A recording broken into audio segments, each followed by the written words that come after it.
everybody know about our inspirational journal. You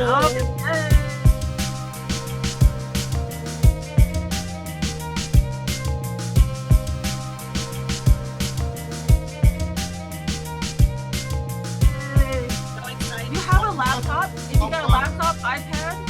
Yep. That's just like, I gotta, no, you don't have to wait for anything. Only thing is, you're waiting on yourself. Get out your way. I'm just using my old desktop computer to record these on a Zoom because it's free, on an iMovie because it's free. And you're doing it. And you're knocking out your episodes and you're getting done. I'm getting shit done. Right. I feel like every story will help and every story will heal. So I'm going one story at a time. So I'm going to keep talking to everybody one story at a time. Everybody that I see their hustles, like I want to help, I want to promote you, and I'll keep like spreading the word and spreading the love, you know, like I don't have time for bullshit. No, it's about energy. It's about putting out the good word, good vibes, good words, good. It's about inspiring other people to want to do things. So if you're not doing anything, like somebody said something to me, they was like, how long does it take for somebody to do nothing? And I'm like, damn, you're right.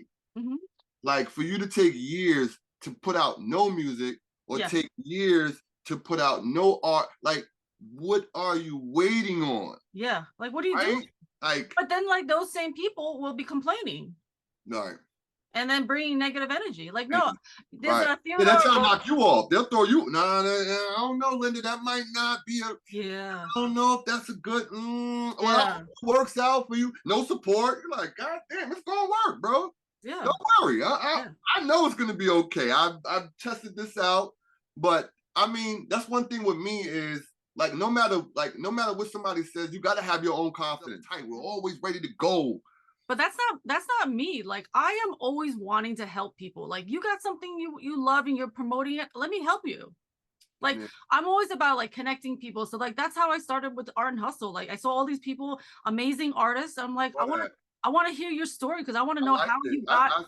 I want to know how you got your, your art out there and what hustle you did so I can help other people, So that's why this podcast is going, because it's all about the stories and it's all about us helping each other. Like finally getting back to me, my art. All I want to do is art. And the other thing is that I love stories. So like to me, art is in everything. Your art is your voice, your speaking, your connection, you can feel everyone's energy. That's your art. It's the art of living to me. So Art and Hustle to me is the art of living and art of it and everything. I hope that you've cut that piece right there and make it your intro and your outro because that was dope. A lot of people that, Lynn, oh my God. Well, anyway, I got in that place. Yeah. And I started working my way up. Like, and then so what happened was my boss, I had a meeting with the COO. Oh, look at you. Right. So that's nice. Because I used to do things when I was bored, I would just start rearranging stuff in the warehouse. Oh my God, you're like the perfect employee. Perfect employee right there. The fact that you just said that, I was bored. That is the perfect employee right there. I'm bored though. Why is that I don't understand that. But here's the thing. It's crazy. People who are bored, they sit there and do nothing. The fact that you actually were bored and decided, let me organize something, it's not what the average person would ever do. So the fact that you actually took action and organized something that was above and beyond your job, that was it. What happened? Let me tell you what happened. This is how you start learning other positions. As I'm doing that, I'm falling into like inventory and I'm starting to save the company money. I'm finding stuff. I'm finding stuff that was lost or stuff that says it's there, but it's not there. Some of this stuff is $4,000, $5,000. I'm dealing with Chanel. I'm dealing with Estee Lauder. I'm dealing with Tom Ford. I'm dealing with high-end stuff. Clinique. This stuff cannot go missing. Some of this stuff has been missing for 3 years, 4 years. I'm in the computer like, who lost this? So once I started doing that, they were like, no, who's this guy over here? We want him. Let's promote him. Yo, they start right here. Let's promote him. Crazy. I did not know. We are going to promote this guy right here. Oh, that this is all learning. That's why I'm saying it's good to go and get that job. And yeah, it was crazy, but you go through that to learn. You will learn things about yourself. Right? So, And that's the whole thing, learning about yourself too. In that 2-year process, that's why I learned, like, okay, yeah, nah, I am a boss. I know what to do. I know how to tell people, yo, do this, do that. Yeah. You gotta, you know what I mean? Or you're gonna be doing it. So I had to learn. You're probably also really good at talking to people. Yeah, in a calm way. I know how to make you laugh and still get it done. You know what I'm saying? Or like the lady used to be hiding, like she'd be hiding in the back in the corner, eating bananas, and then she just leave a banana, yo, she just leave a peel right there. She won't even throw it out. And I'm like, I had to, you know, I'll make a joke and they're like, come on, mommy, you got to throw the banana. That's it. That's a really good skill right there too, is to be able to manage people, but say it in a nice jokey manner so they don't feel threatened. It's how you say it. It's how you say it. It's how you say it. It's how you say it. Your tone of voice. Tone of voice. Joking and just like, oh, you know, can you help me? Like, come on, like whatever, you know? Yeah, like, come on, listen. Yeah. Yeah. So I mean, yeah, I learned a lot in there. I learned a lot. You're like, listen, I need my pay stubs. Listen, you need your pay stubs. And then once you got pay stubs coming in, then your credit's gonna go up. Your credit won't go up if you ain't got no money coming. Yeah. And then you need cards. You need a damn job. Yeah. You need a bank account. Oh God, it's like really you need some savings account, you need a checking account, you need some stocks, you need some real estate. Yes, you need real estate. You got to invest in other things. So, but you got to start at the job. Yeah, job. Start with a job first. Yeah, job. Get up. Day one, get a legal job. Get a job, bro. Just get on the books. Listen. You gotta be on the books. You gotta be on the books. It's going to take them 2 years from watching this video. It's gonna take y'all 2 years from now. Press play. From whenever they watch this video, it's gonna take them 2 years if they haven't already started. Yeah. It takes you 2 years to establish the job. First of all, you got to stay at the job for at least a year. Yeah. Right. Like that's what I told my daughter. At least a year. Look, she want me to help her get a car. I'm like, yeah, I'm gonna help you get a car, but if you got to stay at your job for 1 year, you can't keep jumping from this job. Oh, dad, I quit my job now. I'm in another job. That's fundamental right there. You got to stay at your job for a year. I mean, that's what I had to do. Yeah. A year. At least. Right. So now when I used to travel all over the world and I was doing all of that good stuff, I would run into people like, no, we're on holiday now. And it's mandatory. Yeah, we're not allowed to keep working. Yeah, right. Like you're not allowed to text me about work. You're not allowed to talk to me about work. I think I saw that on TV, but I didn't know if that was real. Man, unbelievable when I started to see these things in action in real life. And then I would look back at my experience here and like, these guys they're killing us. Too much. And it's that old rat race adage, right? Yeah. Even if you win that race, you're still a goddamn rat. You still lose. How is that good for you? No, you still lose. We must redefine how we engage this space, how we're going to operate in this space. And that's the whole idea of dismantling things and then only building back up the things that are honest and true to you in the world you live in, and now continue forward. Leave all the other stuff that you were given.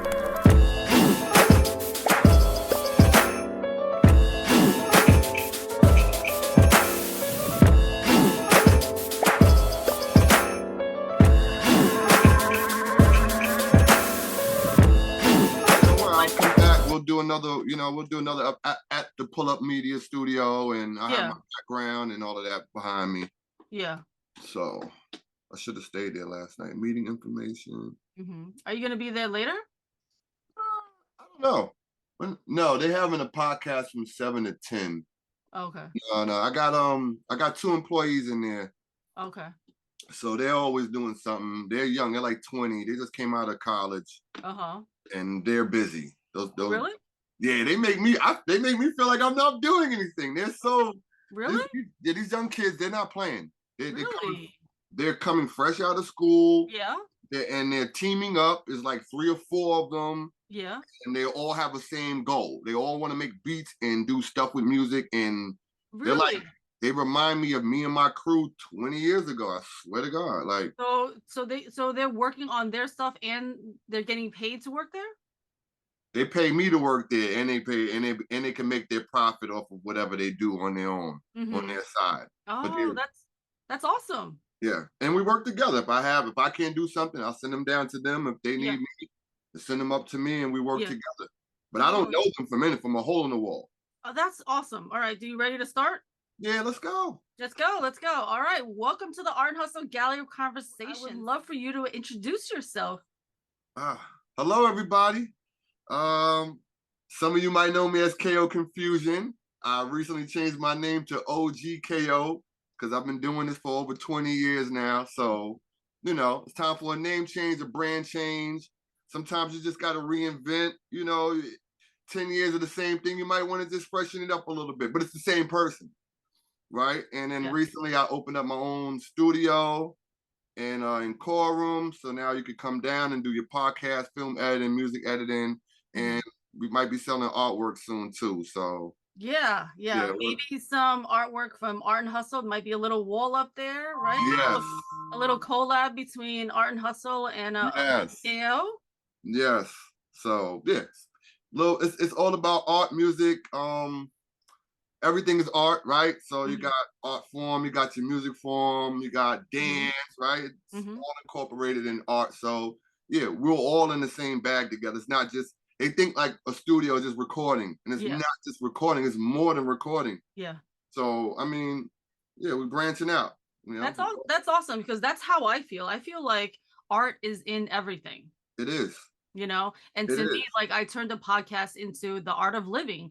So I'm always about like positive energy, good vibes. And like, if I see somebody hustling and trying to promote their passions, I always want to get them on, because like, I want to hear your story and how you grew up, where you grew up, and like, did you always want to do this? And give me some like life stories that make you keep pushing into your hustle. That's crazy, Lynn, because a lot of people don't ask those simple questions, but they are deep questions. They literally tell you a lot about a person, right? So yeah, like I like to go straight to like, even like where you grew up, like, you know, your parents, like who you're close to, because all of that shapes you to who you are. I have no problem. Like, that's one thing with me. I like to tell people stuff. I like to be informative and help people, right? Yeah. And then sometimes in life, you got to know that that's your position in life, is to help people. You might feel like you're being used or whatever the case, and you might find yourself always helping people. Oh, that's what you're here for. You're here to help people. That's what you're here for. You might not know that. Some people don't know their calling, but that's what you're here. Whatever that you're being used for as a vessel, that's what your place on earth is here for. I like that. I like that. Right? So one, no, I didn't want to always do music. I just wanted to make money, right? And then, so a lot of times I'm following everybody else's dream, right? And then my friend got an idea. Okay, let's do this. Okay, I'm with it. And then another friend got another idea, and I'm like, okay. And then eventually you start to grow into it on your own, right? And then when all those friends are gone, now you know, is this really your dream? So no, I didn't want to do it, but then the more I did it, and then as I had to branch out on my own, and then you start to realize, like, yeah, I'm pretty good at this. You know what? Maybe this is what I want to do. And then there's a point in life where you got to really just, like, some people know what they want to do right out of school, right? Right out of high school. They have a 5-year plan, they set.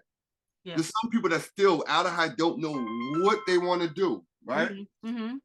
So you gotta, there's a point where you gotta say, yes, this is what I am and this is what I want to be. I'm like, I was just doing music and then doing other stuff and then doing music and then doing other stuff. And I'm just like, this is what I'm good at. Yeah. So just focus. Yeah. Lock in on your goal. That's what you want to do. That's what you're good at. People say they like your art, right? They're like, let me keep painting. Like, people like my art. Damn, I'm just playing around. I'm just bored. Yeah. And it's like, no, you actually have a talent. And then once you realize you have a talent, then once you're focused, now you can become successful. You won't be successful if you're just all over the place. Yeah. Yeah. Question mark here and a question mark. I don't know what I want to be. You don't have a plan. You're 25 going on 30. You don't have a 5-year plan for the time you're, like, a lot of people are just floating. They literally just floating through life. Yeah. Hey, And listen, like if you don't have a plan, you're gonna be part of someone else's plan. right, Let's break that down really like deep right there, right? right, right. If you don't have a plan for yourself, then yeah, other people are gonna be like, well, then you don't really do this for me and then do that for me. Then Yeah. that might be your position because you don't have a position. Mm-hmm. Everybody's not a boss. Mm-hmm. Some people are supposed to be workers. Who's gonna work for the boss? Yeah. Right? So it's like you gotta know your position and be comfortable in your position. Yeah. Be comfortable where you're at in life. And then if you want to go higher, go higher. If you're okay where we at, hey, fine, cool. Be cool where we at. Yeah. But I wouldn't just not do anything with my life. Now that I feel is a waste. I feel like we're all here for a purpose. Life is short. Reach your goals. Try to reach your goals at least. You might not reach them, but at least you're working towards something. Yeah. So I want to hear how you started your studio because I think I heard it was a good story. I'm gonna tell you. Well, there's a few stories. One is because we were already in 3 other studios, right? And as an artist, my career is only going to go as far as that person's business, right? So if so-and-so wants to close up the studio tomorrow, what am I going to do? Yeah. Now we don't have anywhere to record. Now I can't put out my album. Now I can't drop any music. Now my fans are looking at me like, what is he doing? He's not putting anything. It's not me. Studio closed down. So if you're always relying on somebody else's business for your business, where you going to go? So after like 3 studios that closed down, I told my friend, I said, yo, I'm not going back to any more studios until we own our own studio. Oh. Why? Yeah. Why, Linda? Because you need to be empowered and in control of your own career, right? So now if I'm the studio owner, can't nobody close it up. Can't nobody stop my career. Goes through years of, you know what I'm saying? Going and starting and stopping. And then you're like, yo, what am I going to do? So I had to sit for like a whole year. And then, okay. It's so crazy, Linda, because, and this is just me 1 year in business, right? Yeah. So now I'm like, there's a lot of things nobody told me. Oh, so did you use your COVID money to start your studio? Some of it. Some of it? Okay. Towards the end. Like like that first COVID money, nah, we messed that up. Hey, that's the honest truth. That's the honest we messed that money up. We thought it was just gonna keep coming every week. I mean, we blew it. But like my chain, I worked 2 weeks. I saved up 2 weeks to buy my chain. So I didn't buy that with COVID money. Like I was like, it's certain things, you know what I mean? Like, yeah. But towards the end, I was like, yeah, they about to cut us off. Yeah. I'm gonna take this last bit of money and I'm gonna put it towards something. Okay. Right? Now, the studio altogether, you need your month rent, your 2 months, right? So we need about $4,000 at least just to get in the door. Yeah, yeah. Then you're gonna need money to fix furnish it. it. Yeah, to furnish it. Equipment, painting it, everything. Oh my God. Oh my God. Oh, total shock. I had no clue what I was getting myself into. Yeah. But I'm not a quitter. I'm gonna find a way to fix, because you have to, all right, before I got that studio, I tried to get another studio. Yeah. And the real estate agent told me I have to have 2 pay stubs. And I'm like, I just quit my job because I wanted to open up the studio. Yeah. I didn't understand what he was saying to me. Oh, yeah. Right? I'm literally But see, this is a good tip for someone who wants to know business, for you to like tell them how it is. Like, this is great. This is great. I'm giving you like the behind the scenes. Nobody tells you this. Everybody says, yo, everything's good, business is going great, everything is good. Right? But you don't know that there's a lot of stuff behind it. So he was telling me, yo, you gotta have 2 pay stubs, good credit score, obviously, right? And but people don't even know that. People don't even do that credit score. Listen to me. I'm trying to help. I'm about to put them on. This is the OG. I'm putting y'all on to the OG, right? Yeah. So, and credit score, and of course the money. the money we had. Yeah. Like, we had the money. Mm-hmm. Wasn't too sure about my credit score, and I didn't get that one. I said, all right, forget it. Yeah. Let me go back to work, right? So now I got to go back to the job that I just quit. Yeah. I'm back at work. I need some pay stubs. Listen, I need 2 pay stubs. I can't even get my stock. I can't even, like, so you think perception and reality is 2 different, that's something that's a total show. We'll do something on perception and reality. That's a good one, yeah. What you perceive things to be and what the reality of is 2 different things, right? Mm-hmm. So, all right, boom, I go back to work. I'm working, and I'm looking at, I'm in this warehouse. Now, mind you, they moved me up. I work hard, so they bumped me up, whatever, but they're not really paying me enough.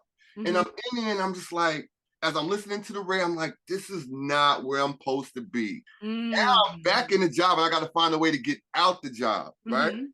So why he says you need to have the 2 pay stubs is because when you open up your business, and this is for everybody, when you open up your business, and if you don't already have like clients coming to your house and buying food and whatever, or doing hair, if you don't have that already going on, you're going to be chasing rent. Yeah. You have to pay rent immediately. You got to pay rent. You got to pay business insurance. You got the lights. And then you try to, it's a lot. Electricity. It's a lot. Now, most people they have money saved. They might have 10, 15, 20. If you don't have that much, but you have the dream, right? I only had about $4,000, $5,000 left or whatever, all of the COVID money left. So I was just like, let me do this and get this, because I don't want to be doing my day job all day. Yeah. Right? And there's a way you got to figure out how the hell I'm going to get away from this day job. Yeah. Right? But I still got bills. You still got to pay for your car so you can't just quit. Yeah. You can't just quit the day job. No, not yet. Yeah. Yeah. You're going to be working at the day job, and then you're going to get off, and then you're going to go take care of the dream. Yep. That is the balance. This is the duality of life. Yep. This is what I've been dealing with, right? That's the dichotomy you got to do.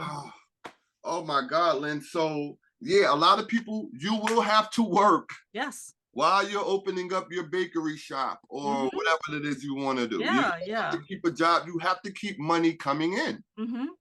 Because you think, oh yeah, I'm going to open up this business and money is going to start rolling. No. And then you got to get people to support you.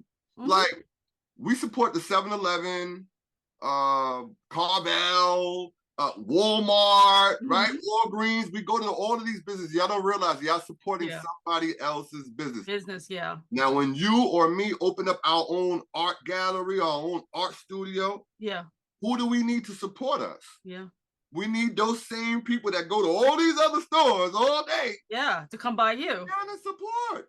$20, $30, $40 to help you keep your dream and keep your doors open. Yeah. That's the other part of the business. Like, I try to model myself around like Apple and iPhone. Yeah. That's how I do my music. That's how I do my studio. I think, like, okay, when they about to drop a new iPhone, what do? They promote that shit for a year. You won't get the new iPhone until next year. But they'll promote it to you for the whole 2023. Yeah. You're saving up your money. You're getting your money. Get that buzz going. $1,500 for this new iPhone that does what the last iPhone did for you. Yes. Yep. But Apple and them are so good at branding and marketing to people and make you think that you need that new iPhone 21 that's coming out. Yeah. You don't need it. You don't even use half the features. You don't even know half the features on the phone. Because there's no instructions. No. Oh, it does this? Oh, I can call 3 people at one time? You got to Google that to find out. Exactly. And that's the other thing. iPhone likes that you have to go find out information. It makes you more interactive with their product. Yeah. I don't give you why would they waste money on the information book, on the handbook that you're not going to read anyway? Yeah. Right? So, yeah, man, owning your business is a lot of work, and then you need people to support you. So when I told you I got those 2 workers, is because I put out an ad, and then they came back to me, and then he was like, yo, I'm looking for something like this. Well, I'm looking for somebody like you. Yeah. And then that's how we met. That it wasn't from a friend. It wasn't from, my childhood home. No. It was from a complete stranger that I don't know that had the same business mind. We both have the same business goal. He just didn't have the place. Yeah. Right. So now I went from a studio owner to a landlord. Wow. Just like that. Really? So how many rooms do you have? I got 4 rooms. 4 rooms. Okay. And when did you open your doors? 1 year ago in November. Well, congratulations. Thank you. I'm so proud of you. Like you hustled and you got it and it's going. And you know, when I look back at old emails and old texts, and then I'm talking about it to people. Yo, this is what we need. I'm telling you, we got to come together and we got to. So it was like permanent. I knew, I was foreshadowing. I knew what I wanted to do. Yeah. I just didn't know the process. And listen, nobody told me none of this stuff. Everything I'm telling you, is literally self-taught or trial and error. And then I was like, okay, well, this works. That don't work. Let me do this. Yeah. That's it. That's life. Well, that was the tenacity. You took action and you just figured it out as you go. And that's what I do too. Like when I have a passion or goal to do something, I'm just going to figure it out as I go along, or I'll Google it, or I'll ask somebody. But no matter what, I'm going to get there. How did you get so good at art? Like what? I can't draw for nothing. So I've been drawing ever since I was a kid. Really? Like ever since I was a kid, I've always been drawing. But did it come to you naturally? Or did you have to look at books? Did you learn? Yeah, I had to learn. You know, I learned. Like I always drew, but I was always taking classes. I was always looking at something. I was always practicing. So I was always like copying. Like one of the things I used to love to draw when I was a kid was like Spider-Man. Right. So I would hang out by hand, freehand, or by eye, or just sketching. I think I was sketching, and I had the comic book next to me. Right. And then I would like copy it and try to look at that and do it, but also like tracing it and doing all that. But I did a lot of practice. But even going to school, like I learned a lot of like things, but I probably had it a little bit of that, naturalness to draw and have it. But so yeah, my niece and my brother, they're naturals. They could etch in wood. Yeah, you know what I mean? Like I can do that. You could do that, yeah. See, yeah. So like I can do. I'm like a jack of all trades with like art, and also like I'm crafty. I'm also like handy. So like I do a lot of like fixing up of things that guys can do. Like I can fix things. I can use hammers, drills. I could probably build a table, probably. The jack of all trades, man.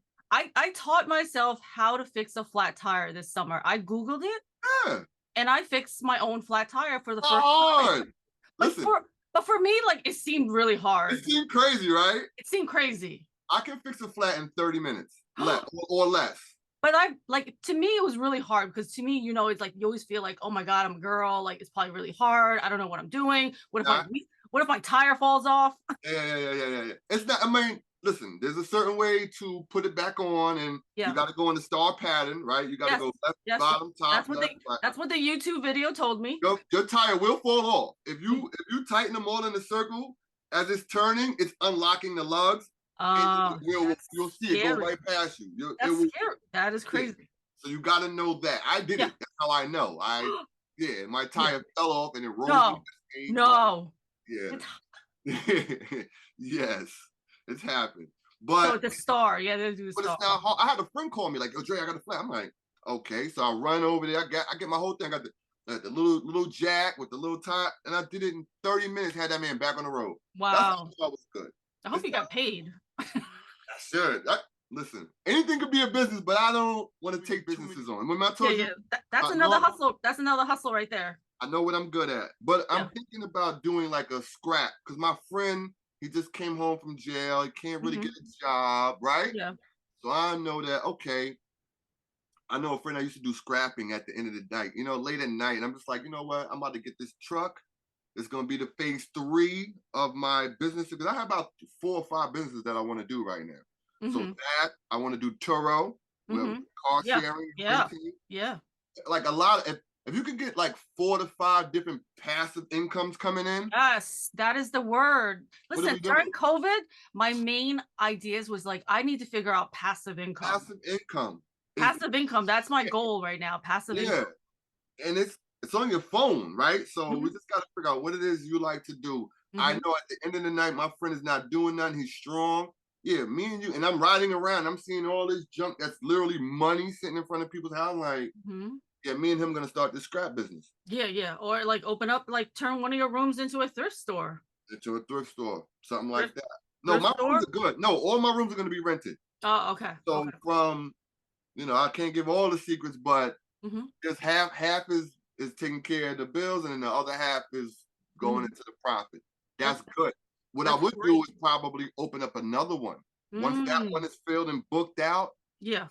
this is why people that like rent out houses, Yeah. like if you rent out a house, right? Say you got a 3-story house, Mhm.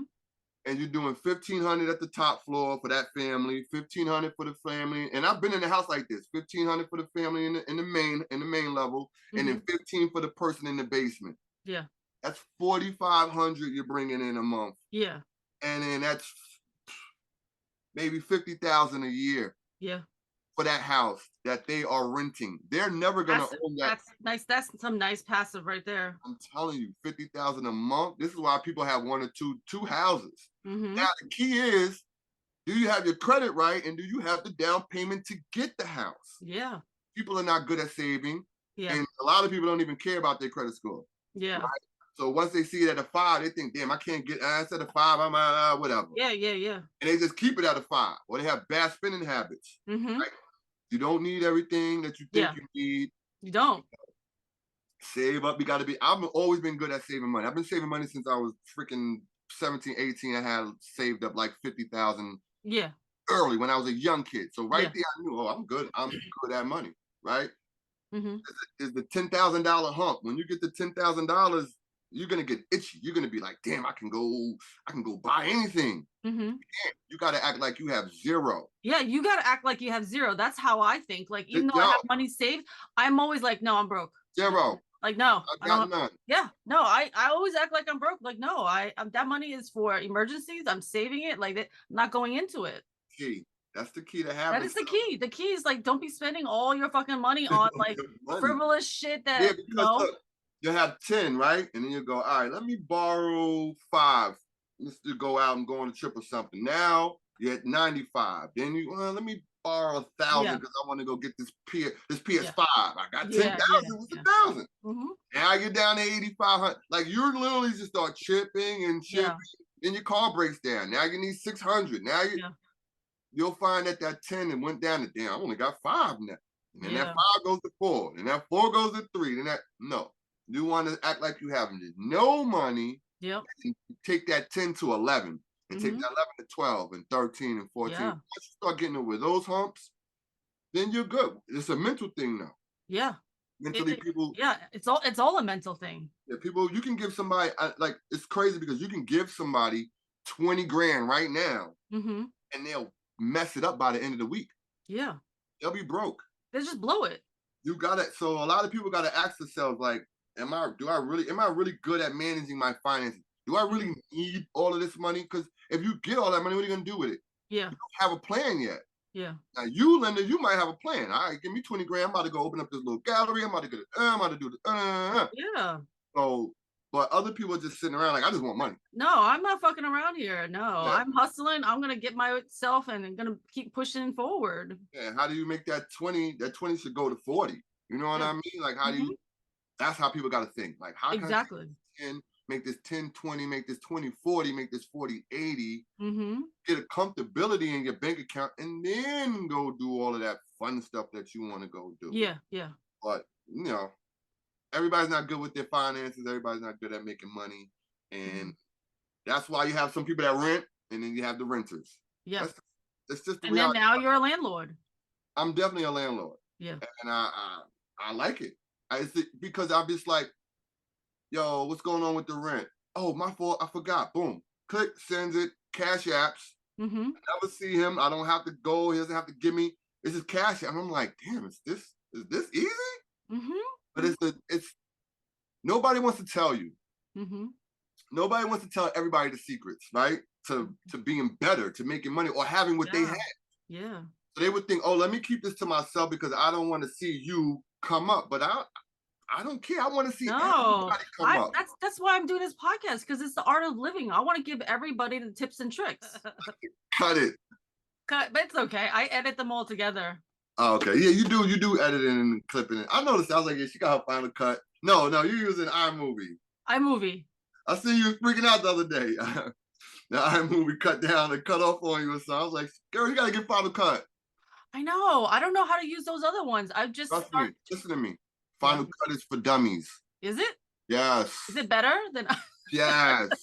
I'm talking about drag and drop. It's so easy now. You just drag your clip and you drop it. You just drag the audio and you drop it. Yeah. And it just does it. It just does. It's because I had the first Final Cut. I had like Final Cut Express, right? Yeah, yeah. I put my friend onto it, and he's like one of the best directors on Long Island. Is it free? Is it free? It was free. Oh. But the one that you're gonna get, like Final Cut, maybe 10 or 12, that one is gonna be like, it's like the ultimate Final Cut. Is it Adobe? Is it a what? Is it Adobe, or what brand is it? It's Apple. Oh, it's Apple. Okay. It's straight Apple, but it's what they use to do like the Pixel movies. Oh, that's why we had. Yeah, that's why I jumped. I was like, "What? They use this to do what?" I know. I'm using like straight up ghetto. I know you're using what comes with the. I know. Trust me. But you're doing your thing with it. It does clip. Yeah. Listen, it's free. Like, I have to use what I got. Nothing's gonna stop me. I'm gonna use what's free, and I'm still gonna get there with my 100 podcasts. It's still gonna look beautiful and exactly. Look, I'm running my whole studio right now with a laptop and a microphone and I don't have the big board to $30,000.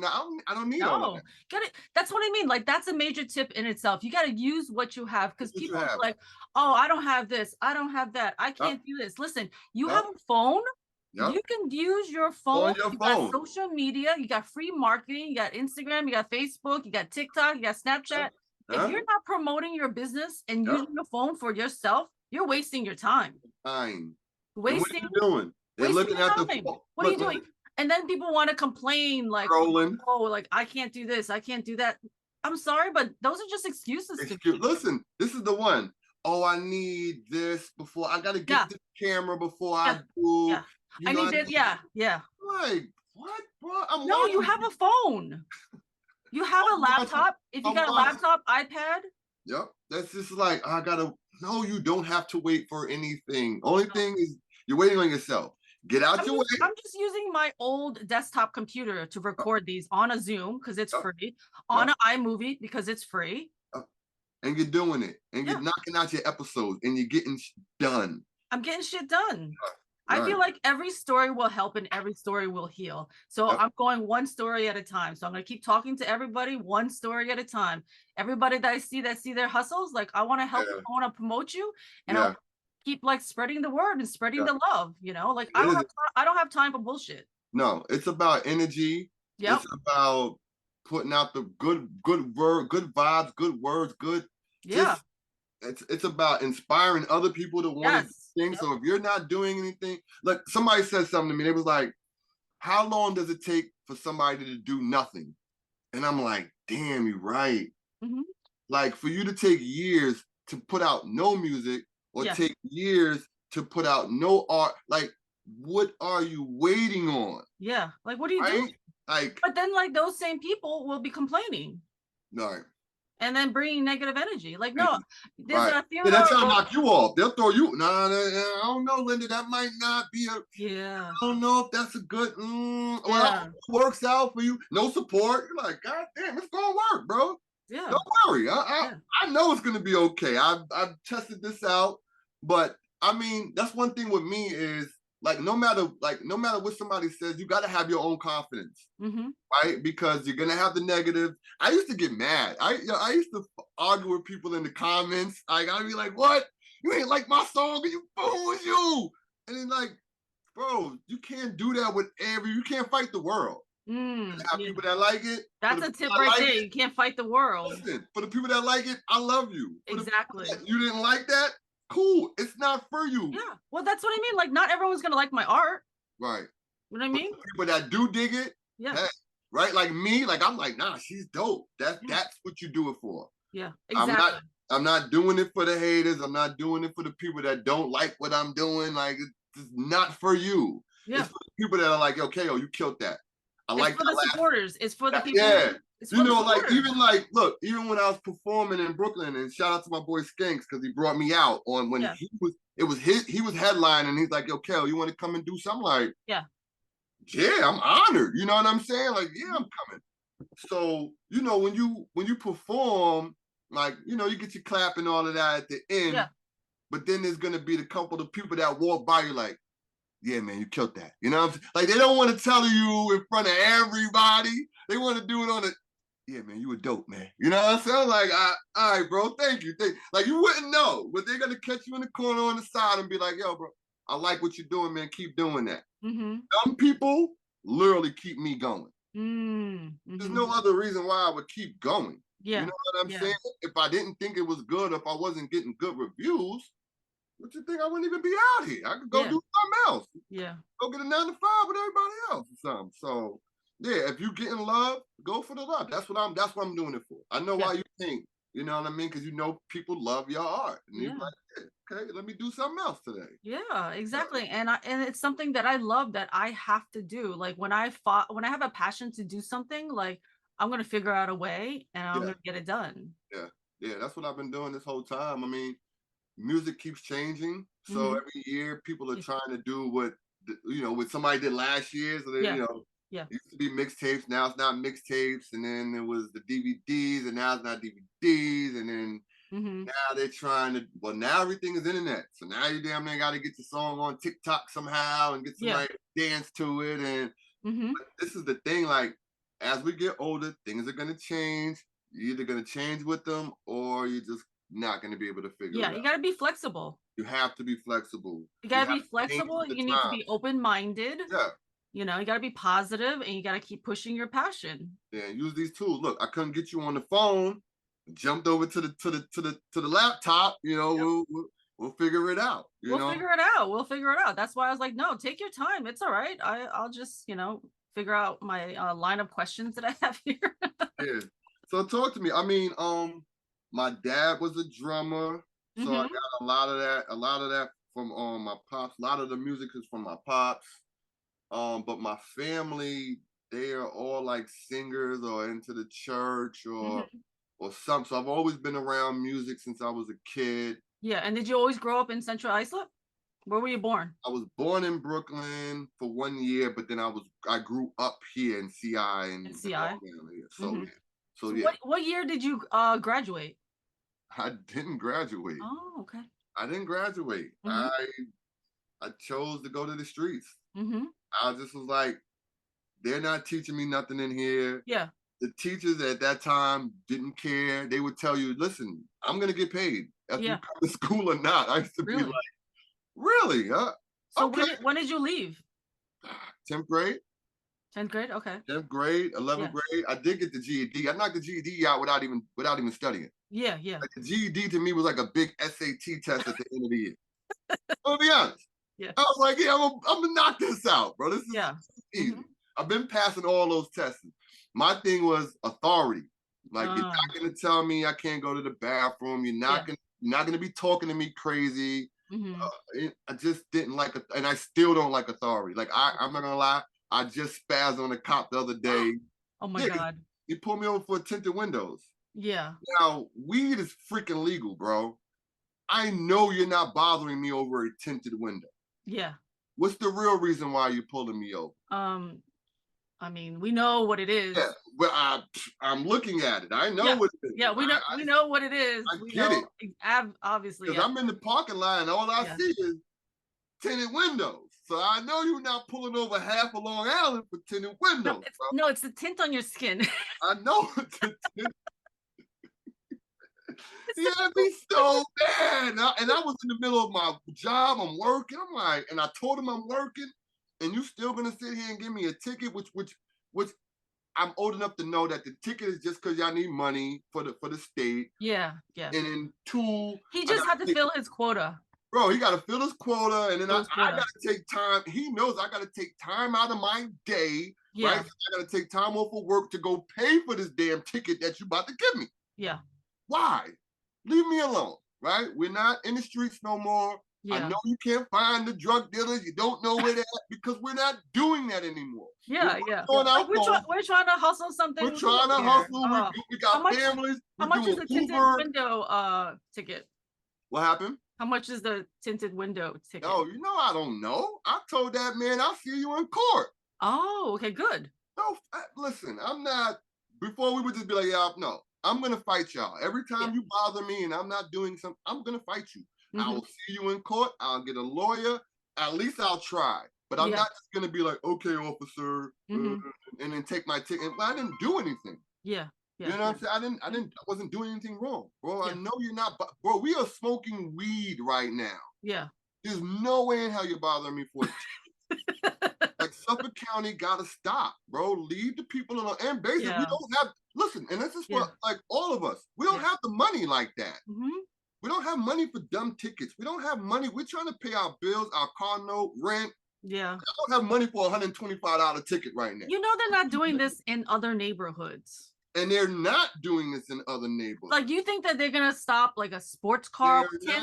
Like, really? Like a race? Like, what about a race car? I know the Corvette. Like, Listen, they're not Linda, gonna do that.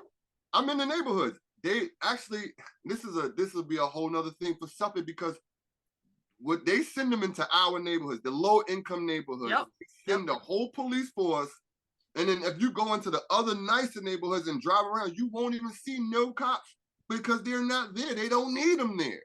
They got them all stuck over here about up and down 405, up and down Suffolk all day, just pulling people. And all you're doing is pulling over the low income people that don't really already struggling. Like, why are you bothering these people? Because this is what happens. You can't pay the ticket. So now what happens? We got to suspend your license. So now you're driving around with a suspended license because you couldn't pay for that light ticket that I just gave you. It's a whole setup, and it'd be a whole. It's a scam. Yeah. Oh my God. So I know because I went through it for 20 years, right? And I told myself I don't want to live like that. I'm getting out of that lifestyle. I want to do something different. And ever since I've been trying to do something different, it's like all of this little dumb stuff be coming at me. I'm like, what the tints? Oh. Well, now you just have to come on the podcast and like spread the story. I am. Because y'all not gonna keep bothering us like that. We're actually good, productive people. Yes. Our taxes. Business owners now. Like, no, leave us alone. Things have changed since COVID. Everything is different. Yeah. Right? You got the flexibility. You could work when you want. You could Uber. You can start at 3, go to 9, work from 12. You can do it. And then now the new companies got to follow that new flexibility. I've seen some new companies coming out like, work when you want. Yeah. Lock in when because people don't want to work now. So now they're like, oh shit, like let's be flexible now because everyone's like, no, we're not doing your same shit. We're not following the same stupid rules that everybody's been doing. No, we're gonna change it up. Look, I'm gonna tell you something. I was working for and this is like this is all right, this is another good story.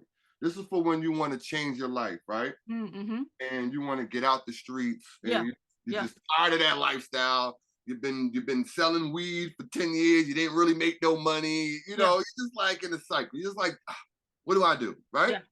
So I went and mind you, I was trying to start that business. So I had to go do this anyway, right? Yeah. So I went to the temp agency. And you can either go permanent with them or you're gonna work, bi-weekly or whatever. Yeah. And it's so crazy because I went in there. I just wanted to be a temp. I usually go in there and I want to become part of that company, right? Yeah. But at this point in my life, I didn't want to be a part of a company. I just wanted to check because I wanted to start my own company. Right? Yeah. So I just wanted to be a temp. Yeah. But when you're a good worker, people can see that and you will start climbing up a ladder. Yeah. I didn't know there was a ladder. I didn't even know I'm in the streets. I didn't know nothing about a corporate ladder, right? Yeah. So I'm looking like, oh, there's a ladder in here that you start at 30 grand and you go to 55 and 75 and then there's people in there making $100,000. Like, I'm like, what? Doing nothing. Some of them was doing nothing. The higher up you go, the less shit you do.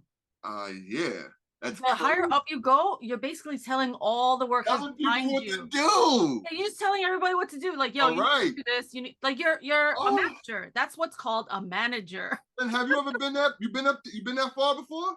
I haven't gone all the way up, but I know. Like I used to work in corporate America for a really long time. I was a fashion designer. So I graduated from college in 99. I was doing fashion design since until COVID hit, March of 2020. So I was doing that for like 23 years in corporate America. I was doing the whole rat race.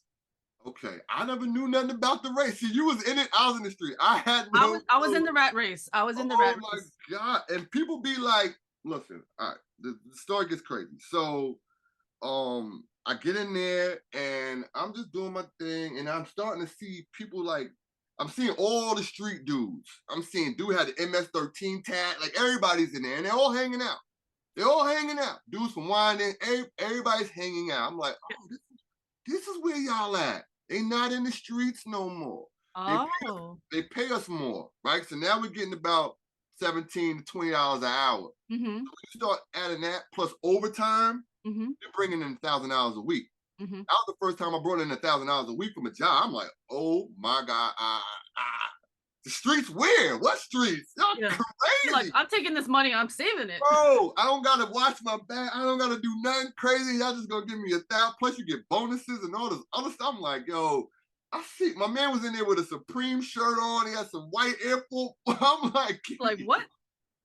Y'all in here chilling, right? So I'm just doing my thing, and my friend, he tells you like, yo, man, you're gonna go far here.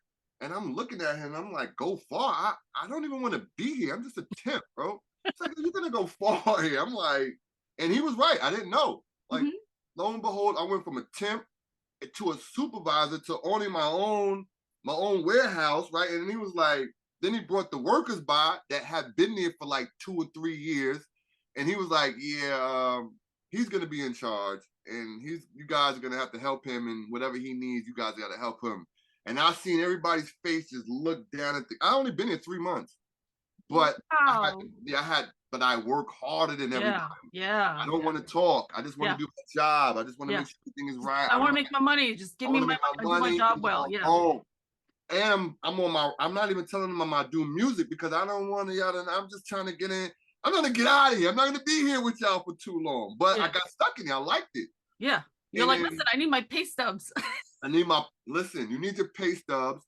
And then once you got pay stubs coming in, then your credit's gonna go up. The credit won't go up if you ain't got no money coming. Yeah. And then you need cards. You need a damn job. Yeah.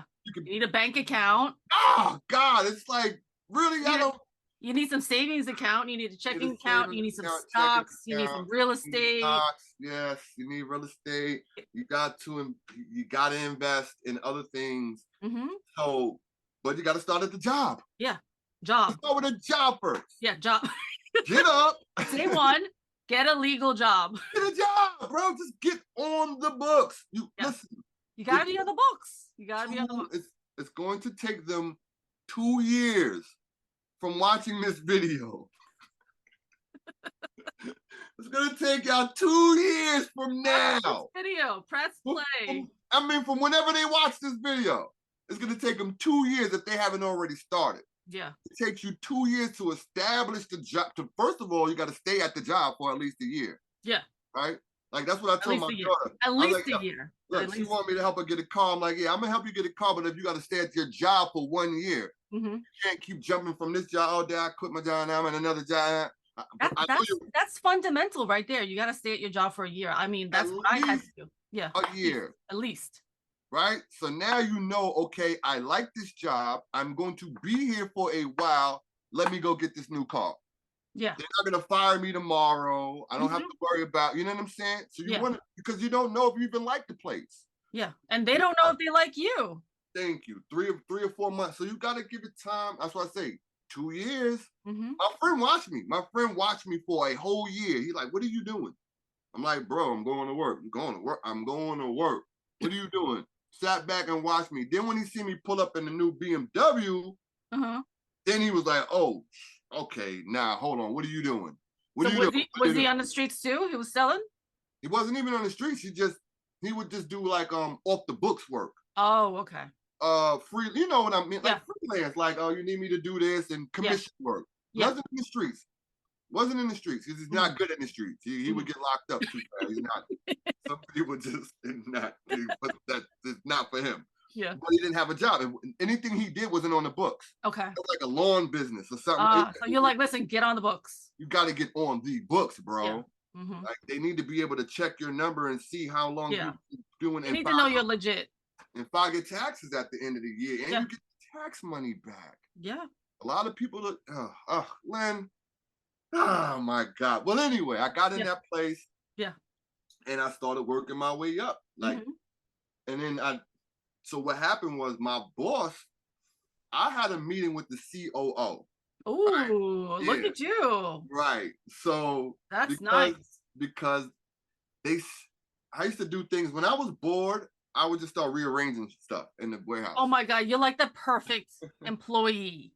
Perfect employee right there. The fact that you just said that, that is the perfect employee right there. I'm bored though. Why is that I don't understand that. But here's the thing. It's crazy. People who are bored, they sit there and do nothing.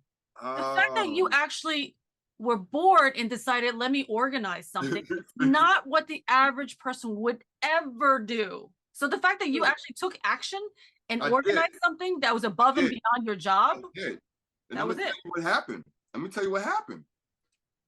This is how you start learning other positions. As I'm doing that, I'm falling into like inventory and I'm starting to save the company money. I'm finding stuff. I'm finding stuff that was lost or stuff that says it's there, but it's not there. Some of this stuff is $4,000, $5,000. I'm dealing with Chanel. I'm dealing with Estee Lauder. I'm dealing with Tom Ford. I'm dealing with high-end stuff. Clinique. This stuff cannot go missing. Some of this stuff has been missing for 3 years, 4 years. I'm in the computer like, who lost this? So once I started doing that, they were like, no, who's this guy over here? We want him. Let's promote him. Yo, they right here. Let's promote him. Crazy. I did not know. We are going to promote this guy right here. Oh, this is all learning. That's why I'm saying it's good to go and get that job and stuff like that. But I wouldn't have known this stuff about myself. I was just bored and I just like to rearrange things. And I know that I could get in trouble if it's in the computer, but it's not in the computer. So I'm in there just cleaning up this warehouse. Well, where's this at? Where's that at? That's not this. Next thing you know, somebody's spending 10,000. Somebody had the black card and was just swiping that and was just swiping it and ordering stuff and sticking it in the back of the warehouse. Nobody knew. What? Yeah, I saved the company probably hundreds of thousands of dollars. I ain't gonna lie. Wow. I ain't gonna lie. Wow. Yeah, it was crazy, but you go through that to learn. You will learn things about yourself. Right? So and that's the whole thing, learning about yourself too. In that 2-year process, that's why I learned, like, okay, I am a boss. I know what to do. I know how to tell people, yo, do this, do that. Yeah. You gotta, you know what I mean? Or you're gonna be doing it. So I had to learn. You're probably also really good at talking to people. Yeah, in a calm way. I know how to make you laugh and still get it done. You know what I'm saying? Or like the lady used to be hiding, like she'd be hiding in the back in the corner, eating bananas, and then she just leave the banana, she just leave the peel right there. She won't even throw it out. And I'm like, I had to, I'll make a joke and they're like, come on, mommy, you got to throw the banana. That's it. That's a really good skill right there too, is to be able to manage people, but say it in a nice jokey manner so they don't feel threatened. It's how you say it. It's how you say it. It's how you say it. It's how you say it. Your tone of voice. Tone of voice. Joking and just like, oh, can you help me? Like, come on, like whatever, Yeah, like, come on, listen. Yeah. Yeah. So I mean, I learned a lot in there. And then, like I said, when I had that meeting with the CEO, my boss thought I was coming to take his position. Yo, he had a meeting with me and was like, why you didn't invite me to the meeting with the CEO? I'm like, bro, he asked me. I don't know why he didn't invite you. Yeah. I can start seeing like, people start thinking you're coming for their position. That's always the case. That's always the case. The ladder is crazy. Because the people are always threatened. Yeah, I seen them. There was another lady they brought in to do she was doing something like bill of lading or something, but they didn't like her. They literally like they wouldn't help her. They treated her bad. You know what I'm saying? They treated her bad. They gave her attitude till she quit. Yeah. I was like, no, they're not gonna do that to me. No, y'all don't. Y'all not my boss. I don't work for y'all. Y'all not gonna tell me nothing. I remember the general manager said something. I was like, bro, who you talking to? Don't talk to me like that. I don't work for you. Got a problem, you go talk to my boss, then my boss will get back to me. I'm not doing nothing. Yeah. Looked at me like I was crazy. And you can't do nothing to me. You can't fire me. What you gonna do? But no, you're not gonna talk to me like that. I don't care. Yeah. Or you gotta have, you gotta stand firm with some of these people because they think because they make more than you. Yeah. Right? I'm making 150 and you only making 50. I don't care what you make. Yeah.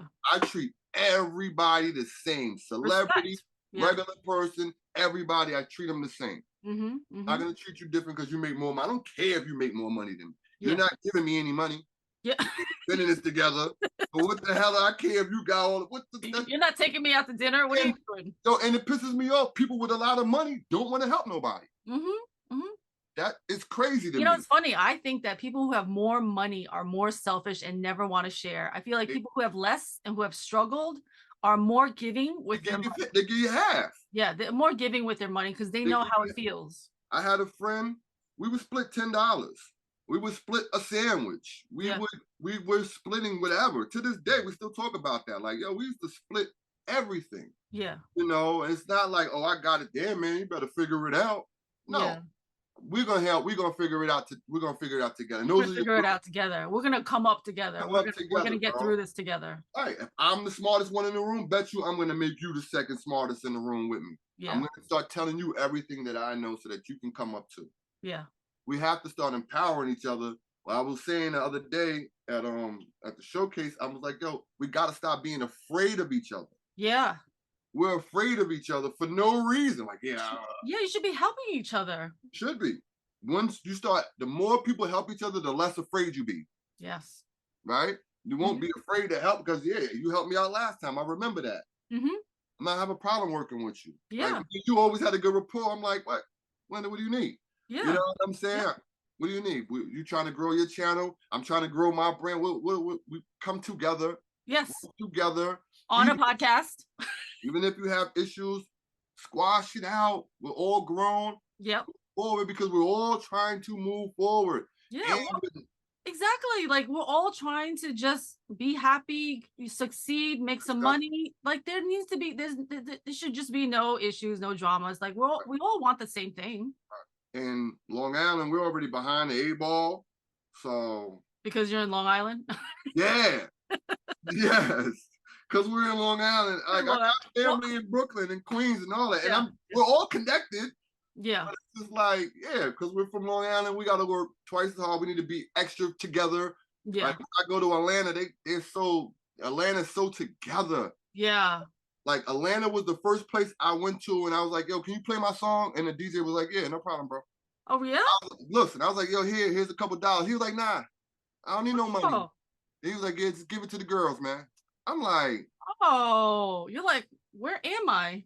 I'm telling you. You're like, where am I? You're like, in New York, you can't even approach the DJ. You can't. Yo, I'm working right now. Back up, son.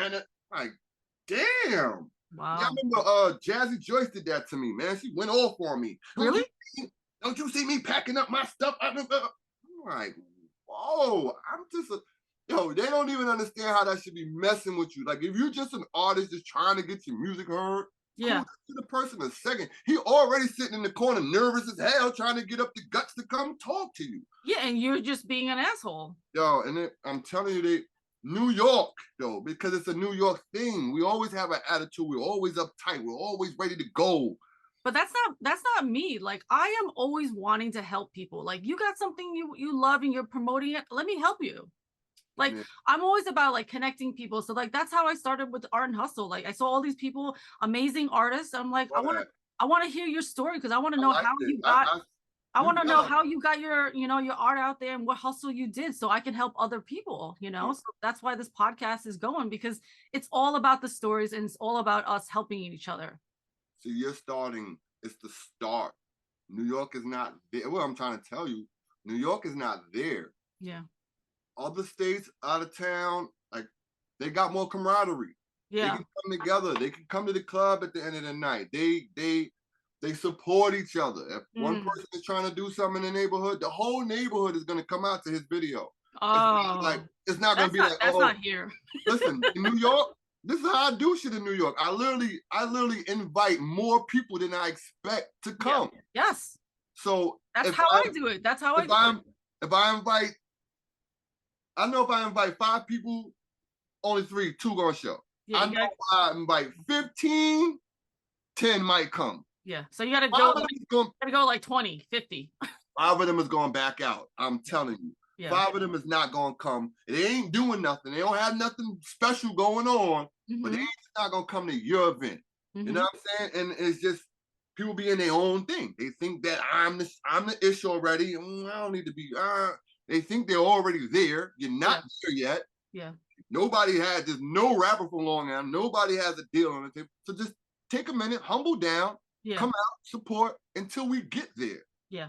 Like we're nowhere near there. That's what I'm saying. New York is already, and then like our music hasn't been really in circulation for the past 10, 15, so the kids are not used to it. Yeah. Kid that's 15, he ain't really been hearing no New York music like that. Like, what the hell is that? You know what I mean? Like, yeah, we got a lot of work to do. Yeah. And first, we just got to start being nice to each other in New York. Yeah. I mean, that's number one. That's number one. Let's just be all kind to each other. Yeah. Let's drop the drama. Let's drop the bullshit. I'm just trying to help people. And also, like, listen, also, if you want to promote any of your music, we can add it to this and I'll add it to the credits. Yeah. You know, I've been doing a whole remix. I got a whole remix album. Okay. So I'm already people that know my music. They know I always do remixes. I might do a Mary J. Blige or whatever. You know, I've been sampling for a minute, but now I really just took it upon myself to do a whole album with just 90s beats. Like, oh, well, I love 90s. I'm all about 90s. 90s, everything. 90s hip hop. All the best 90s beats. Yeah. And I know that like my style fits those beats, so it makes sense. So after I did the Buck 'em Down one, that one started my whole viral. I was like, oh, this is it. This is when you start getting the 30,000, 40,000 views. I'm like, oh, yeah, because I'm doing something different, right? Yeah, yeah. So I did the Buck 'em Down, then I did the Godfather Part 3, and then when I did the Walk in New York, the Onyx, that one went crazy. And I'm like, so do you want to send me any of those little samples or whatever, and I'll add it to this podcast? You want the raw music itself, or do you want the video links from YouTube? I want to figure out how to splice it into the podcast edit. Video. You could so I think be able to cut it and then the video you saying and throw it in there real quick. Like whatever you want. You want me to add the audio, or do you want me to add the video? It's on you. I'm gonna send you both links and you can. Okay, whatever I can. Do you have the actual file? Which one? Of whatever you want me to add. I have the wave for the song, and I'm gonna have the. So send me all of that, and then I'll figure out what to do. And then you figure out how to chop it up and all of that. Yeah, I got that. I got the Remix King album is coming out. I'm dropping like 4 albums this year. I'm dropping 4 new albums, and then all my old stuff, I'm gonna wrap it under one title. Yeah. And then put volume 1, volume 2, volume 3, so they could just find everything. Yeah. So that's another thing. A lot of artists need to just simplify their music. If you have a big catalog, just with like 10 different titles, you name your album a different title every time.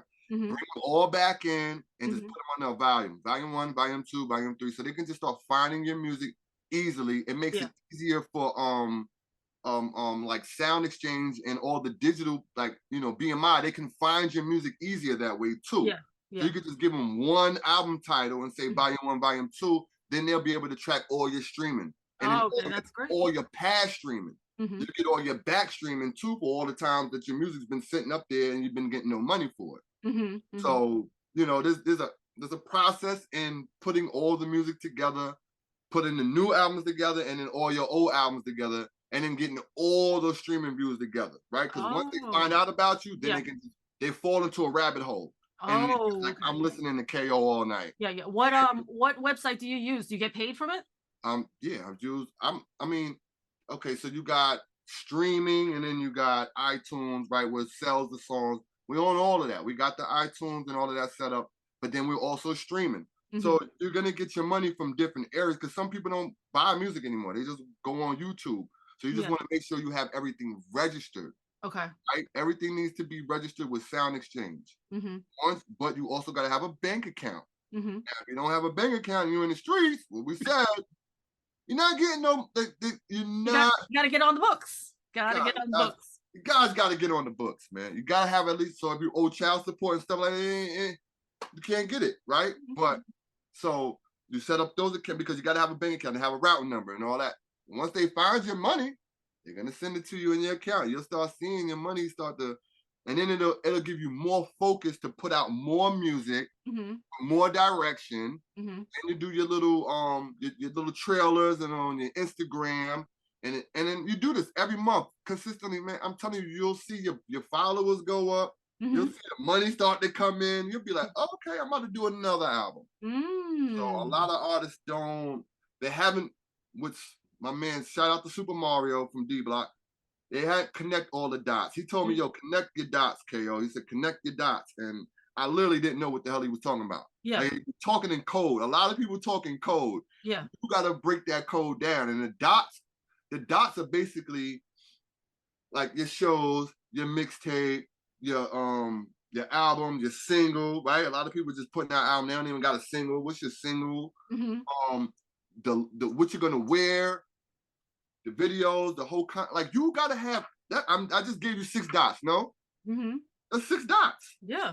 People gotta connect all those dots together at one time. Yeah. You gotta have the show set up with the mixtape coming, with the video coming, with the have your clothes ready, have your you have to have all of it. All of it. And a lot of people got 1 dot. Yeah. Or 2. Yeah. I'm telling you, I was the guy. I know. But the thing is, like, if you only have 1 or 2 dots, you don't look legit. No, and you're gonna. You look like you're playing games. And then it happens though. You grab this dot and then you put that one down, and you're trying to jump over here and get this one over. You're trying to get your shows now. Now you forgot about your mixtape. Now you always got to put out a mixtape. You ain't got no shows because you're in the studio all the time. Then you don't got this, bro. And then you gotta have it all. Then you'll start on your own because it's independent now. And that's the other thing. Everybody was trying to get a record deal. No record deals no more. No. Now you are there. So now you are everything. Yeah. You're the manager, you're the producer, you're the the artist, you're the marketing, you're everything. Yes, you're the driver. Yes, you are. And you'll own it. I don't mind. I don't mind. Listen, I don't mind driving. I've been driving for years. I just didn't know that I was driving. I didn't know. Well, what was there something that happened? Was there an aha moment that made you realize, like, aha, like this is it? Just recently. You just wake up, you realize, like, when I started helping other artists out. Yeah. That's when you're like, wait a minute, I should be doing this myself. No, that's when I realized that I know more than what the average person knows. Because of my 20 years in doing this. I know how to record myself. I know how to put the album out. I know where to go get my artwork. He'd be like, yeah, my friend's gonna do my artwork. I'm like, your friend is gonna do your artwork for you? Okay. I would rather pay somebody professionally so my stuff looks professional. I try to tell them, like, presentation is everything, right? The wrapper on your candy, you're not gonna eat it if that wrapper looks crazy. Yeah. Presentation. What do you use? Do you use a Fiverr? What do you mean? Do you use, like, who do you use to do your flyers? Artwork? Yeah, artwork. Zeus. Zeus Designs. You know Zeus? No, it sounds familiar though. He's been around for a long time. He used to do everybody's mixtapes back in the day. And his graphics are like his art. He's doing my logo. 154 logo. Oh, like, that's great. Good pricing. He's doing my next 2. He's doing all his, like, you find somebody good, you stick with them. So I'm not gonna be jumping around. He's doing my next couple of album artworks. I want to have them prepaid. So all I gotta do is just pick up and say, yo, I need this, this, and this, and this, and that. If you're that serious, right? I want to have him prepaid. I go to Gold House Films for my videos. So I like to have him prepaid. So you can just call me like, I'm ready to shoot a video tonight. All right, cool. You don't have to be worried about, let me get the money together. And then no. These are the people that you're going to be working with. This is your career. These are the people that I'm like, and then I'll send them business too. If somebody needs something that comes to my studio, go to him for the video, go to him for your artwork. When you're done, come back to me, and I'll help you put it together. We'll sit down, we'll do the copyright, we'll do the BMI, we'll get your name registered, and I'll show you, and then we'll do the sound exchange, and then we'll show you how to get your money back. Yeah. And then come back week to week and check and see if what I'm telling you is Work. actually working. It's working. Yeah. Yeah, I saw 1,000 followers.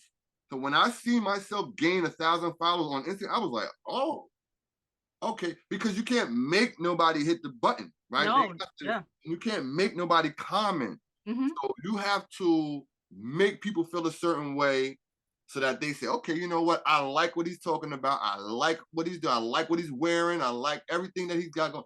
I'm gonna hit that button, and I'm gonna leave a fire emoji comment. Yeah, like I believe in his vision. I believe what he's saying. What this kid is doing. Yeah, that's the key. Yeah.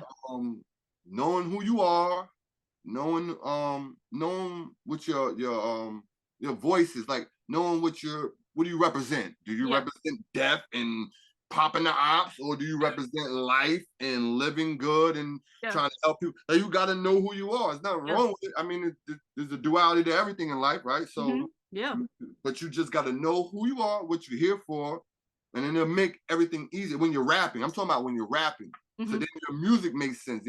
Like I think my younger music didn't add up to who I was. You know, I probably was trying to rap like everything that everybody's rapping about. I'm trying to be, I think I'm older. I'm like, I literally know what I want to say to you. I know, I'm going to tell you to do this, do that, do this, and be a better person. Like, I know what I want to rap about. Yeah. And I know how. So, you know, you just gotta grow, man. You grow with this stuff, man. I wasn't like this before. I was a knucklehead. I was crazy. Yeah, yeah. So do you think you're happier now? Like now that you're learning and knowing about yourself more now? Yeah. It's calmer. It's just, and don't get it wrong. Like I said, like we didn't have smartphones. So a lot of time, right? You had to be outside. Like we was in the streets, all that. You had to be. I had to go, like I had 600 CDs. I would have 600 CDs in my car. Like people know me for just driving around and being like, you got a CD? No, here you go. Here's 2. You know what I'm saying? So when I seen Instagram and everything, and I'm like, and I didn't know, I figured out I was a manual algorithm. Like I would run around and make sure the whole from New York to Riverhead, I'd make sure they had my songs or have my every day. That's what the algorithms do for you, right? So you promote it, you shoot the video, and then you promote it, and then you let them do the rest. You let that computer do the rest of the work for you. Yeah. Depends on what you have in your budget, and if you got good quality content, that's how far it's gonna go. Yeah. You know what I'm saying? So if you're just throwing up on the floor, that's not gonna go too far. Yeah. But if you got a good show like this, and you're talking and you're giving out good information. Exactly. You're giving out tips and tricks. You're giving out knowledge. Like that's what it's all about. Yeah, it's gonna grow. That's what makes things grow. I learned a lot, but a lot of it was just like trying things and then failing. Yeah. And then like taking the risk. A conference where it's called the Big Leap. So she will help you figure out what you need to do and how you can get things done and help you push it forward. So it's all about taking risks. Does she know how to do like grants and loans type stuff? Or? Probably. She's super smart. She's I think she's a doctor of psychology, and she's so smart. Like she's teaming up with another person. So it's a big leap. It's a conference in New Jersey. So if you're interested, I'll send it to you. Please do. Those people, unless it's for only females. I hope not. Don't come on. Stop. Don't count us I know. I gotta ask her. The females and you guys are good. You took over. Enough. You damn near got in the office. You damn near was the president. Almost. Okay. Almost. I know. Almost, right? So women are good. Like, don't cut us out. Jesus, we still I know. I agree with you. I agree with you. Because when I saw it, I was like, what about guys? Nah, feminine power, man. But no, I feel like it should be open. I feel like guys should be able to. Please. Something. I'm equal equality, equal. Me too. I'm all about it. But this is amazing. I had a really great time chatting with you, and I think we gave people a lot of tips and tricks today. I can't wait. Next time, let's chat it up in your studio. Yes, we'll do it. I want you to come down, and we'll do it at the pull up. Yeah. So and we'll do it. Yeah, I want to check it out, and then we'll figure out like a wall of art or something like that. But let's do another podcast when you're in the studio. Let me know. All right, we'll talk because I got a wall for you. I got a whole white wall for you in the studio. But we'll talk. Listen, I'm all about the hustle, so let's get it going. All right, Lynn. All right, thank you so much for chatting with me. Have a great day. Love you. Be good. Thank you. Bye. For all of us, you know, we all have the ability to find our own happy in our own lives, in our own space. Yeah. But it's never quite enough, you know, and nothing is like giving and helping others. There's no feeling like that in the entire world. Yeah. When you change someone else's life, when you have the ability to give to them, and just the smiles and the relief, sometimes the tears of joy, right? Just absolutely beautiful. Yeah. So when we have the ability to live our life and find happiness in our own life, and then share that with someone else or help someone else reach their happy point, just a beautiful space to occupy. Yeah, I totally agree. I remember when. Yep. I remember when I dropped the first one. That's what I just keep thinking about mine. Like, I remember when I did the first one, and I was thinking, I was like, oh my gosh, what do I ask and what do I do? And then I was just like, the first one, it will always look different from the 100th. Yeah.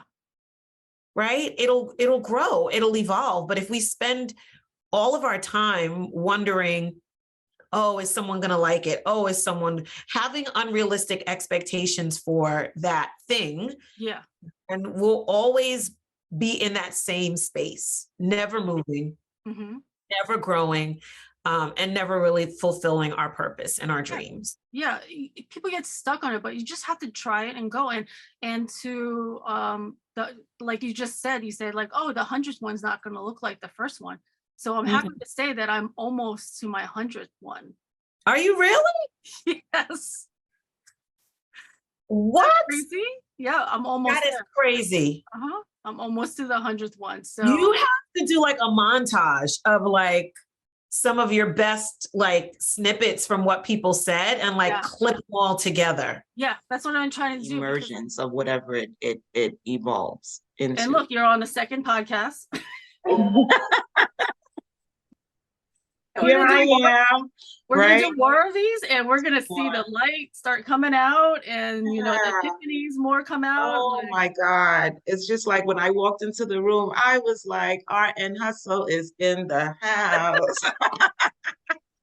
I love it. I love it. I love it when you came out to, you're like, oh my God, I'm so happy to see you. I just watched your podcast and I'm like, oh my God, that's amazing. Thank you. It was perfect. It was absolutely perfect. And it just kind of put a battery in my back, you know? And I was like, look at this woman. I love it. I love it. She's talking about her 100th episode. Like, geez, you know, having similar experiences, it really made me feel like I'm in the right place. Welcome to my first ever podcast. Oh, thank you. I'm so honored to be the first one. I took a job that allowed me to stay home, and it was a home job, and I was selling motivational speakers. Yes, I remember that. I did that for 6 years. Wow. Don't do that. Don't go against what you know you love to do.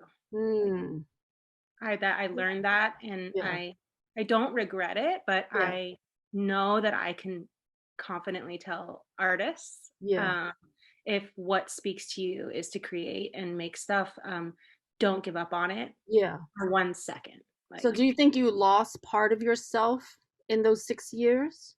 100%, like 100%. I've been working my way back ever since. Ever since then, I wanted to explore, and so now I can confidently say, like, it did happen for a reason, and I have gained some sureness. Is that a word? I don't know. Like, sure. We're artists. We can make up any word we want. So I'm 100% sure now that I need. From my soul, you need art, you need to be creative, you need to be into fashion or whatever it is, right? It's part of your soul. Yeah, I need it to live, I need it to breathe. And if I can't create what I enjoy, then everything else falls apart, you know, because I can't be my best self. So there's so many people that, you know how people say lost in translation? Yes. I think there are people who are lost in transformation. Yes, everybody. You know what I mean? Like, Yes. I think people get stuck, excuse me, in the transformation process. Yeah. Because you're in shit. Oh my God, it's so messy. It's so, and you're like, we just lose our crap because it's almost like, it's like, this can't happen to me. This shouldn't be happening to me. Why me? Why me? Why me? Yeah. And then we start throwing tantrums inside of the transformation, right? Yes. Because we don't want it. And so this, you know, it's about this divine chaos that I've always talked about. Yes. Right? And I just want to put, that's my term, copywritten it all. Divine, I love divine it. chaos. You know, right? one of my art shows was controlled chaos. Really? Yes. I did a series 1, 2, and 3 of controlled chaos art shows. That is. Well, we always have like synchronicity.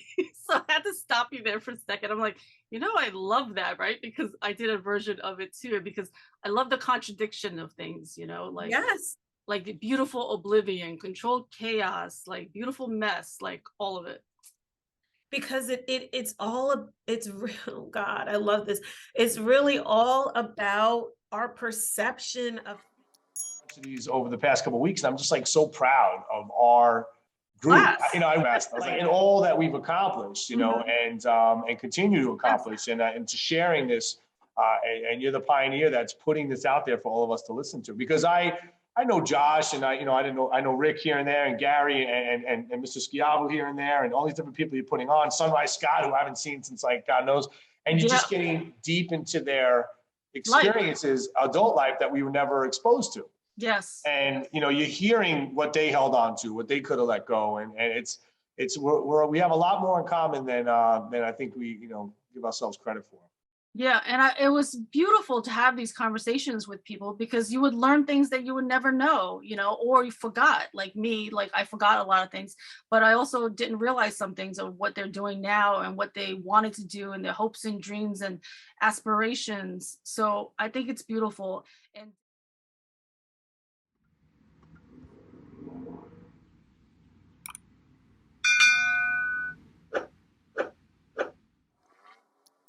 that is, I gave the permission. Yes, you guys to that do is that. it. I That is said, it. yeah, I was the one adult who would say, it's okay. Yes, that is the can do perfect what you word got. that you just said. You gave us permission. I gave you permission. I gave you permission to be yourselves, Yep. whatever that was. Yep. And yeah. So, yeah, but this, you know, it was so incredible. I feel honored to be part of Art and Hustle. Like, I think You're part of the Art Hustle family. well, you know, and remember we were in Brooklyn. I think it was your second Art and Hustle show, and it was like that place was packed. It was. And every show that I honestly, from day one where I curated my show, was packed. So to me, like, I was super honored that I was able to pull it off, because like, to me, like, I've never curated an art show or planned like anything like that to that extent, but I was like, wow, this is phenomenal. Like it was like back to back, people were packing in there. Yeah, it was pretty incredible. The body painting, the different types of art, the mixed media, the paintings. Yeah, it was pretty fabulous. So, oh my gosh, Linda. I think, if I may be so bold as to pass judgment on you, I'm glad you're out of the corporate world. Yeah. I think you are doing more good with these podcasts and connecting people, you connecting with them, people connecting with each other, and your art is still always there. And that is something that you are so skilled and talented with that may not have shined as it should have when you were in corporate. Yeah. And now Linda's beauty is surfacing, that unpacking, it's all coming out. And that's what I was talking about. I wrote a poem a couple of years ago. It was called I Am Not Invisible. because I started to feel that way. I Yeah. started to feel like I was shrinking and disappearing and evaporating into nothing. Wow. And it was a depressive feeling. Depressing. It's depressing, like the darkness that overtakes you. Yeah. And I think that you with the podcast, me with the book, and the connections that have come from this newly written thing now not only creates a new piece of me and who I am, but it's also a more peaceful part of me. Yes. And it's like, you know, the movie Waiting to Exhale. I can exhale now because so much of this stuff is now out there. Yes. And when I'm well, the number one lesson I learned is that it's always best just to jump in and don't overthink things. That was probably the best lesson, because that first one, you know, you and I had talked and you were like, just do it, just do it, just do it. And I was like, okay. Yeah. And I remember texting the person, and then my analyzer mind started like, you don't have a date, you don't have a time, where are you going to do this? You don't have a microphone. And I just stopped myself and text the person and was like, are you available this day and this time? And the person was like, yes. I said, okay, good.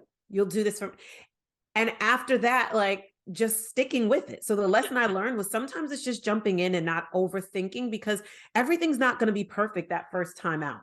Yeah. Conclusion, when you love what you do, I enjoyed myself. That's the part. It doesn't feel like work. Yes. It doesn't feel like, oh, I gotta, you know, now the editing, which, you know, that was a whole different. That's work. That is work. That's why I have like 8 podcasts that I have not edited.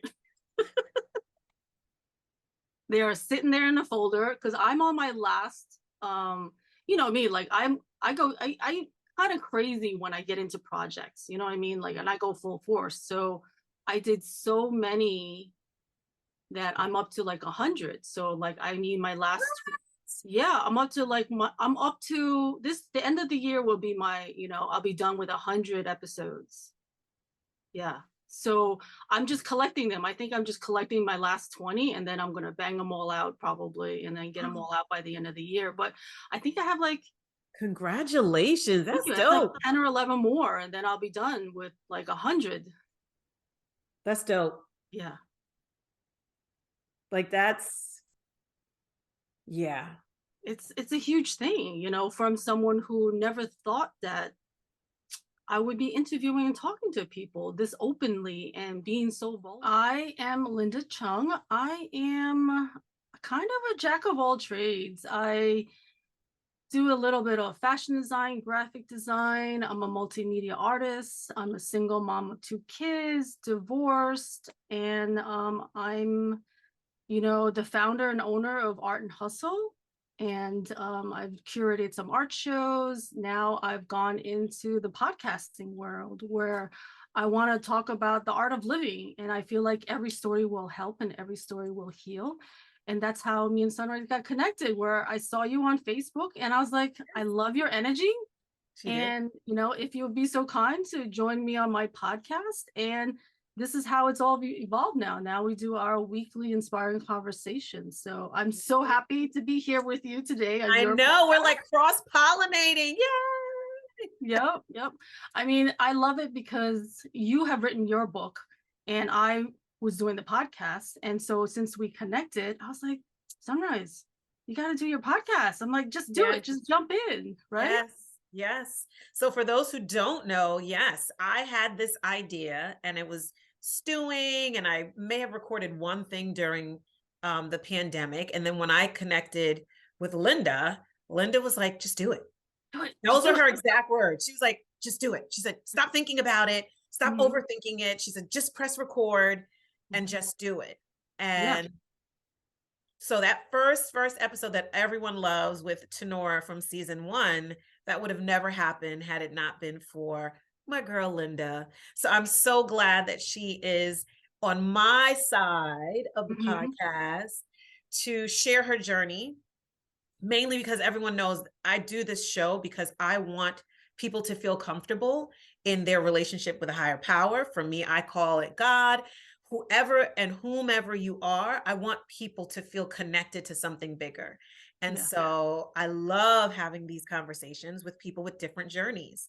So I will start with my first question, which I love to ask my guests, Linda. When you hear the word divinity or divine, what comes to mind for you?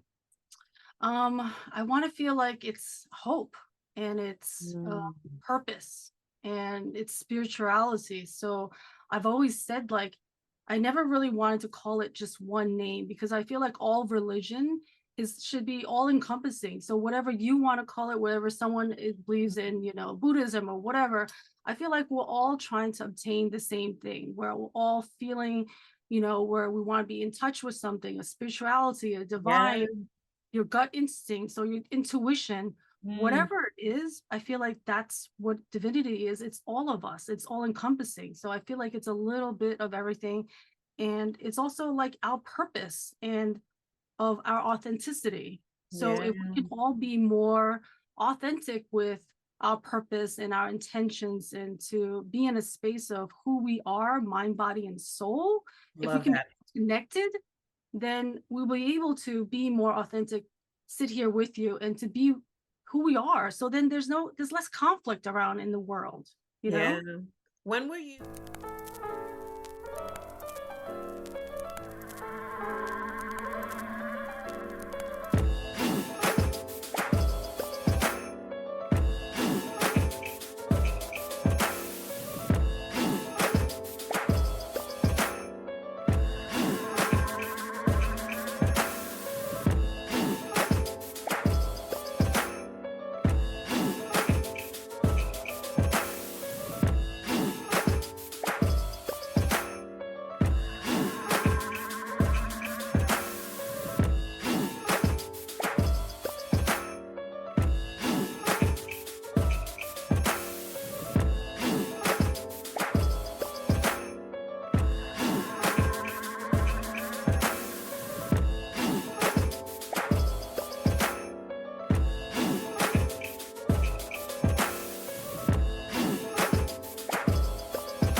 Hip hop to me is like the soundtrack of life for me, you know, and it's like it's always beating in my heart. Everything is, I see things through a hip hop perspective. Yeah, hip hop lens and perspective. Everything is hip hop to me. I think it was 2017 or 2018, something like that. Yeah, I think so.